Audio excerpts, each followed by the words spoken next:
Hi everyone, welcome back to my channel. I'm 27 years old living in Australia, and today's video is the third part of my three-part series for my budget breakdown in YNAB, or the program You Need a Budget. Today we are covering off on my medium to long-term savings goals. In the previous videos we've touched on my core expenses, my fun stuff, and now we're going to look at my plans for the future. So please dive in and enjoy. I am going to be contributing to these as much as I can. However, they're not a priority for me at this very moment. I basically want to get a month or 2 months ahead in my core expenses, and then really look at using this period of time to get a record of what I'm doing and what I'm putting away, and really make some decisions about what's important to me. And I'll probably give that to the end of the year to see how these things are working, and then building up towards these medium to long-term expenses. So, not expenses, sorry, savings. So basically, there's two sections I want to look at. We'll start with Europe 2024. So a bit of context for this is that my mum is turning 60 next year in March. We have been planning for the longest time, or talking about doing the Camino Trail, which is like a 4-day walk in Italy. She's always wanted to do it, and she thought it'd be a great time for us to do that together. I'm really close with my mum, so of course I said yes, but also it's in Italy, so of course I said yes. But basically life has happened. She works really, really hard, and she's only just recently, I guess, retired from her private counselling practice. She says she's retired, but she's so involved in the local community, in the local, I guess, health sector, as well as a volunteer, that it has just gotten away from her. And life happens. So we've basically pushed that trip back to 2024. So she's going to be 61, but we're going to say she's 60. So March of 2024. Now, my partner and I were talking as well, and I was telling him about this trip, and then we had the bright idea of kind of seeing if we could actually parlay or piggyback off that trip into a 3 or 4 week Europe trip. Now, I've been lucky enough to be able to travel lots of places, and I've lived in different countries with my family. But Europe is the one place I have never been before. I've never set foot on the continent, so this has always been in the back of my mind, and something that I've talked about for a really long time.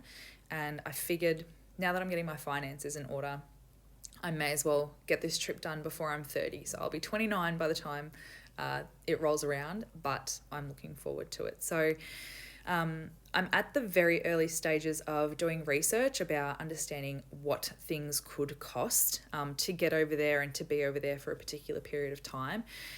So these things are rough at the moment, rough estimates, and I've probably overestimated on a few things, but I do need to do my research, so they will get refined over time, but this is where I'm starting at the moment. So we've got flights, the Euro Pass, which is like a train ticket across Europe. It's a way that a lot of people travel internally. Miscellaneous transport, so things like Ubers and buses. I'm yet to kind of plan the trail or the trip as well, so I don't know like where we'll be, how long we'll be, etc., etc. So there's a lot of unknowns. The accommodation in Europe specifically, so probably going to be a combination of Airbnbs and hostels and things like that. Again, still working out the cost. This will be kind of split with my partner, so also have to take that into account. Next is my cash. I do want to just build this up. I think when the time comes and I've got other funding in my other fun categories that I've built up over time, I will probably just dump it in there. I really don't want to be worrying about expenses or fun while I'm there. I want to be able to do everything that I can. It's a long way to travel from Australia. It's something I've always wanted to do, and I really just want to make the most of it, because I don't know if how soon I'd be able to go back, if at all. So and it's not, I guess, I'm not a big shopper. I'd probably buy souvenirs, but it'd be more so around experiences. So I love art and architecture, and probably it's going to be spent on things like tours and entries to beautiful old churches and art galleries and things like that. So I just want to put that aside ahead of time. The next thing is suitcase and luggage. Now, I have a suitcase currently. It is a few years old and it is a bit rickety. And from all recommendations, I've been recommended to get a suitcase that is like not the 4 little caster wheels, that is proper sturdy. You have to tilt it to move it, for the reason of you're getting on and off trains, you're walking a lot to get where you need to go. So I am going to put some money aside there and see what comes up. There's sales all the time, and I'm just doing some research about where to get the suitcase that I want.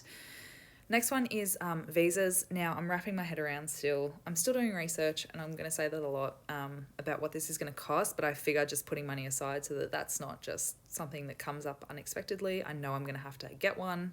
Which one I'm going to have to get, I'm not sure yet. So we'll see how we go. The next one is travel insurance. Self-explanatory. I think it's valuable to have. It doesn't cost a lot in the scheme of things, so just small contributions as we go towards travel insurance. Okay, now the next section I wanted to talk about was this long-term savings goals. Now, similarly, I have dumped a lot of stuff in here. Is it realistic? I don't know. Is it a priority? Some of it is, some of it isn't. But like I've said in my previous videos and earlier in this video, my goal is to get 1 month ahead and then 2 months ahead and get financially secure. It doesn't mean that I can't be working towards these things, but this is not where the majority of my effort is going at the moment, but I will be contributing ongoing. So let's start from the top and go from there. So new car, I don't need a new car. I've just popped this in here to try and build up a bit of a deposit if that time does come. My car is running fine, but it is 10 years old. I know they can go for much longer than that. Essentially, if I don't get one, I can put it towards something else, but it'd be nice to have a big deposit or a relatively reasonable deposit if I end up needing to use it. So the next one is a home deposit. Now, this has been on my mind for a long time, and I'm at that age where everyone is buying a home and everyone's starting a family and all that kind of stuff. And I'm not going to get woe is me, but I've always said I need to save for a home deposit. I need to save for a home deposit. I'm going to start small, and as I move through, I should be able to increase this significantly. And I really want to see how far I can get. This will not be the goal forever. I figure that with my current situation, with the market at the moment, and I guess with some other situations, I will need to have at least $50,000. And so that obviously doesn't take into account any of the first home owner grants or any of those schemes that can contribute to that home deposit. But I do need at least $50,000, which is massive and seems really impossible. But we will work towards it. Someone told me the other day, what's the best way to eat an elephant? The answer is 1 bite at a time. So $50 a month is the size of my bites for now. The next 3 sections are around my family. So I didn't really touch on it in the About Me video, but I thought I would use this opportunity to, I guess, tell you a little bit about that, and might give some context to these sections here. So my family emigrated to Australia from South Africa when I was 7 years old. My dad is a GP and my mum has worked as a mental health counsellor. She's an occupational therapist by training. They moved to this country when they were in their 40s. I was 7 years old and we've been living here for about 22 years now, or 21 or 22 years. We're citizens. And basically, recently talking to them, I've just come to realise what a massive, massive achievement and sacrifice that was for me and my brother to come to this country with nothing in their pocket, with 2 small kids, to live in a rural town where they didn't know anyone, and basically get to a point where yeah, my brother and I really wanted for nothing. We grew up safe and in a safe country, with a roof over our heads and clothes on our back and activities that we did. And they've worked really, really, really, really hard to get to where they are now. So they're okay financially, but for me, what I wanted to do was to be able to put money aside. Again, these amounts will be variable based on where I'm at in my life, but these are really, truly long term savings. I want to continue to put money aside for them so that I can try and give something back to them. When, I don't know, but I guess I want to show them how grateful I am. And, you know, part of me knows that they'll never accept it from me, but I do want to do it anyway. And whether that comes to an anniversary trip for them, or helping them with their retirement, which they don't need, but something along those lines. I don't know what it'll be, but I do want to try and give back in some way. So this and the next three sections I do want to build up into, I guess, a single amount that I can just cash out and provide to them. Similarly, the next section is Omi, and that's my grandmother. So she grew up, raised her family, was married to my Opie, or my grandfather, in South Africa for the majority of her life.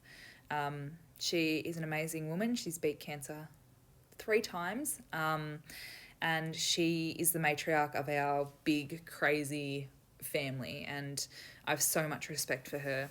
She moved to Australia actually 7 years ago. She's just got her permanent residency, but she has...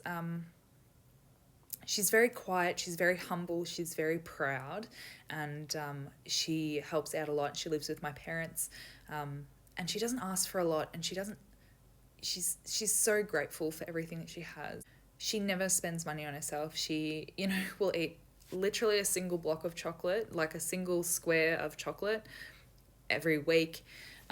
These seem like silly examples, but she has always lived to serve others and help others, and I guess she never goes extra or all out on herself. So I guess I just want to build up a little something to be able to treat her, for her to feel guilt-free. And I guess, again, just contribute something to show her how grateful I am for having her in my life and what a great role model she has been.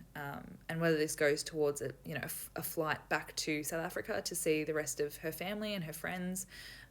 She hasn't been home in a very, very, very long time. So I don't know what it'll be, but yeah, I do want to do something for her. She's very important to me.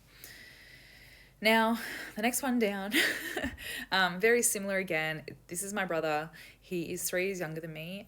He is living in Melbourne, and he just recently kind of started his first real job. He's been in a grad position for a while, but yeah, he's been living on food tickets for a little while, and he's basically, I guess, adulting now. I love him a lot. We are very close, although we speak rarely.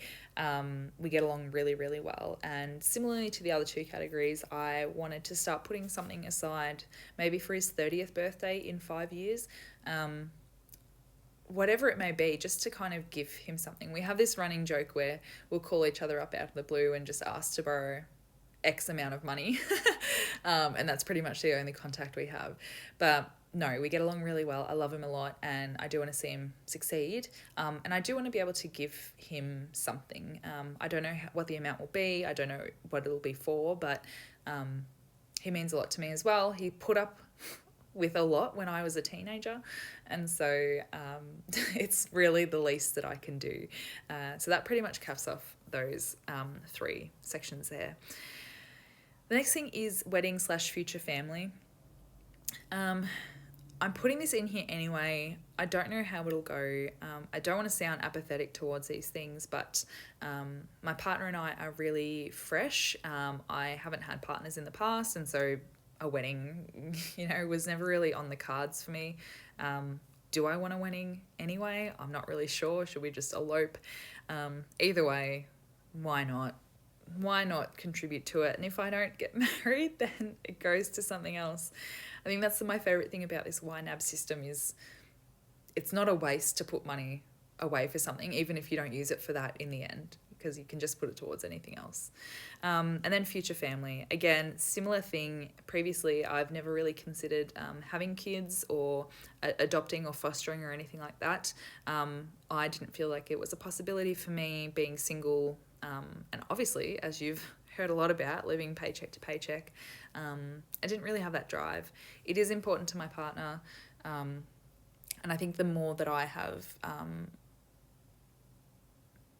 seen what that can look like, before it didn't seem realistic or real. So the more that I've seen what that can look like of being supported and doing things together, the more that I have, I guess, lent towards that being a possibility. So again, I'll just pop this aside. It's nothing serious. Obviously, if that was a definite, these things, I would obviously save harder for them, but at the moment it's just kind of whatever. So that kind of wraps up my 2 big medium to long-term savings goals or savings categories. And that also wraps up the 3-part series looking at my budget setup and breakdown.